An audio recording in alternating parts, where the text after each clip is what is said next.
সৰুতে এনাইহঁতৰ ঘৰলৈ যোৱা বুলি ক'লে বহুতে হেঁপাহেৰে আমি ওলাওঁ। কিয় জানো দেউতা ঘৰখনতকে বেছি মাহঁতৰ ঘৰখনলৈহে বেছি আমাৰ হেঁপাহ।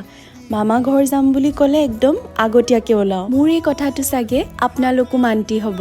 সৰুতে যেতিয়া দেউতাই ছুটি পায় গাঁৱলৈ আহিবলৈ আমি উৎপাত লগাই দিওঁ আৰু এনাই আৰু মামাহঁতে কি খুৱাওঁ কি নোখুৱাওঁ বুলি পলিয়াই ফুৰে। আৰু আমাৰ এনায়ে যে দেউতা গ'লে নিজৰ পোহা পাৰ এজনী খুৱাবয়ে। তেখেতে সদায় কয় যে এয়া পাৰত তোৰ কাৰণে পুহিছো। আপোনালোকৰ এনাই ঘৰ ক'ত কমেণ্ট এটা কৰিবচোন, মোৰ শুনি ভাল লাগিব। আমাৰ মাজত এতিয়া এনাই নাই, কিন্তু তেখেতৰ স্মৃতি আমাৰ লগত সদায় আছে। দেউতা ঢুকোৱাৰ পাছত মা যেতিয়া কামলৈ গুচি গৈছিলে তেতিয়া তেখেতে আমাক বহুতে মৰমত চাইছে। আৰু এইবিলাক মানুহ কোন জানে?